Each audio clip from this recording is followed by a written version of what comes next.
رسالة لكل ست بيت جاي النهارده مخصوص في الجو الجميل ده عشان اقول لكم الكلمتين دول. طول ما انت حاطه الراجل في دماغك وحاطه جوزك في دماغك عمرك ما هيتصلح لك حال ابدا.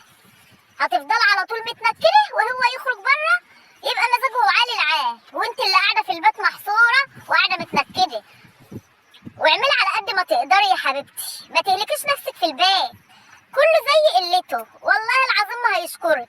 لو انت صوابعك العشرة شامع لو فضلت كده ليل ونهار تشتغلي عمره ما هيقولك انت عملت ايه ولا تسلمي يا حبيبتي.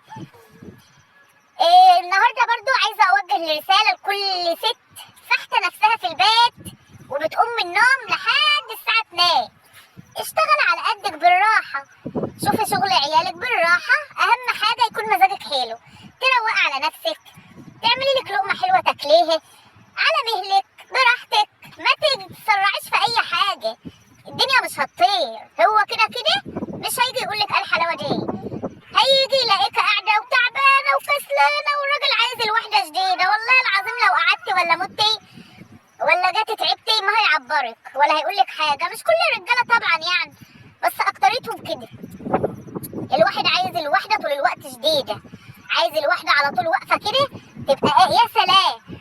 وسبحان الله والله العظيم الواحده الجايفه اللي بيبقى حظها حلو وتلاقي جوزها كده بيبوس في رجليه، انما الواحده النظيفه ست البيت الشاطره تلاقي جوزها رايح يتجوز عليها تاني يوم، واحده من الصبح ولا بيقدرها ولا بيقول لها اي حاجه، تبقى واقفه طول النهار على حالك ويجي يقول لك انت عملت ايه.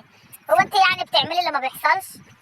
قومي من نومك كده براحتك، اشربي لك حاجه كده كوبايه كافي ميكس كده ولا وبسكوتين كده وروقي على نفسك وشوفي كده اللي يعملها ماسك على وشك وظبطي وبعد راحتك خالص خشي المطبخ واعملي على قدك، اغسلي المواعين بالراحه، روقي بالراحه، والحاجات الباينه الحاجات الباينه بس، مش بقولك يعني تبقي جايفه ولا حاجه، بس كده كده مش هتشكري، هتقولي النظافه لنفسي، ما انت هتنضفي برضه بس ما تهلكيش نفسك قوي، مش كل يوم ورا بعضه ورا بعضه ورا بعضه، تيجي تبص تلاقي ما عادش عندك صحه.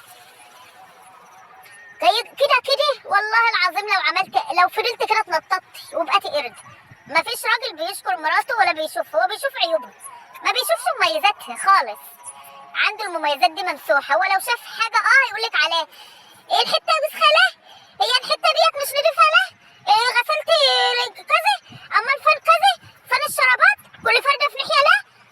مش هيقولك بقى كتر خيرك وديت العيال الدرس، كتر خيرك نضفت الحته، طول النهار العيال وصداع العيال وهست العيال دي مش كله مش شايفه يا ماما، كل ده مش شايفه، هو هيشوف الحاجه الوحش هيقولك عليها، انما الحلوه مش هيقول، شاف اي حاجه هيقولك الحاجات السلبيه.